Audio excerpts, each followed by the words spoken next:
KM Lakshmi channel.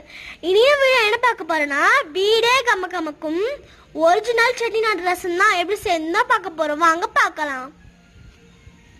Chettinad ரசத்துக்கு 50 gram துவரம்பருப்பை போட்டுக்கோங்க.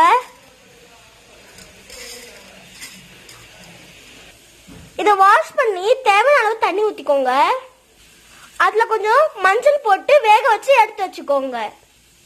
இவ்வளோ சைஸ் புளி எடுத்து 10 நிமிஷம் ஊற வச்சுக்கோங்க. இப்போ ரசப்பொடியாக தயார் பண்ணிடலாம். 5 ஸ்பூன் மிளகு எடுத்துக்கோங்க.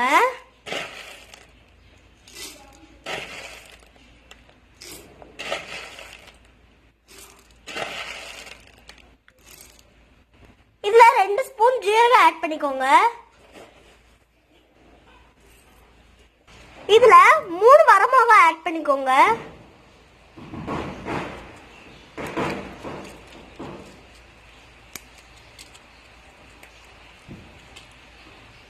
பெருங்காயத்தூள் ஒரு 1/2 ஸ்பூன் ஆட் பண்ணிக்கோங்க. சாரி ஃப்ரெண்ட்ஸ், 1/4 ஸ்பூன் ஆட் பண்ணிக்கோங்க.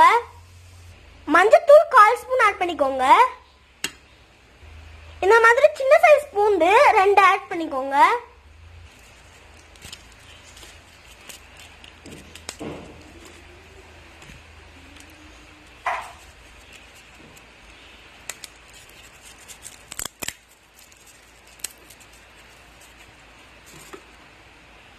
இதை 1-2 கிரைண்ட் பண்ணிக்கோங்க.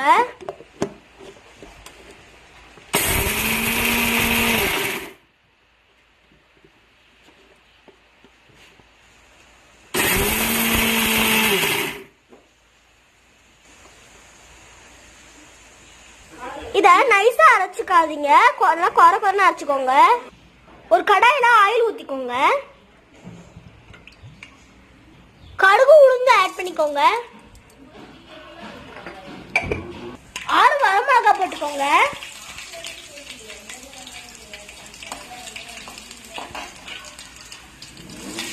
கருவேப்பிலை ஆட் பண்ணிக்கோங்க.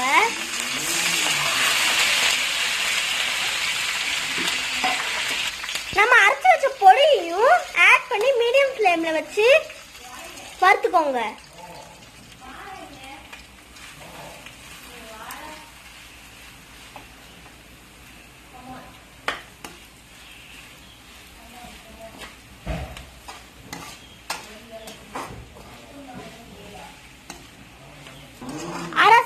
மல்லித்தூள் ஆட் பண்ணிக்கோங்க.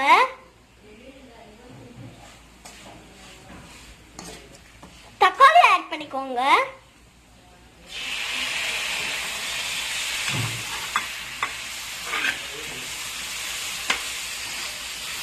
இத 5 நிமிஷம் சிம்ல வச்சு வேக வச்சாச்சு. இப்போ நம்ம புளி தனியா ஆட் பண்ணிக்கலாம்.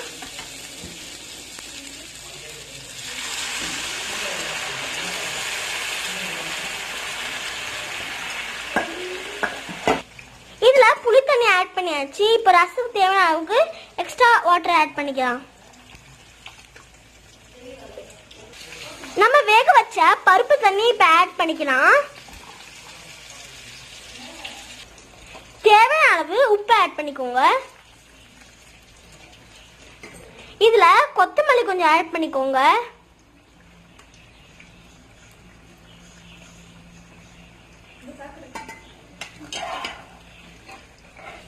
இது ரொம்ப கொதிக்கூடாது. இது லேசா கொதிச்சா ஒன்று மிளக்கிடலாம். இந்த மாதிரி கொதி வந்துடும், நம்ம ஆஃப் பண்ணிடலாம். சுவையான ரசம் ரெடி. ஓகே ஃப்ரெண்ட்ஸ், உங்களுக்கு இந்த வீடியோ பிடிச்சிருந்தா லைக் பண்ணுங்க, ஷேர் பண்ணுங்க, சப்ஸ்கிரைப் பண்ணுங்க. மறக்காம பக்கத்துல இருக்க பெல் ஐகானை கிளிக் பண்ணுங்க. பாய்.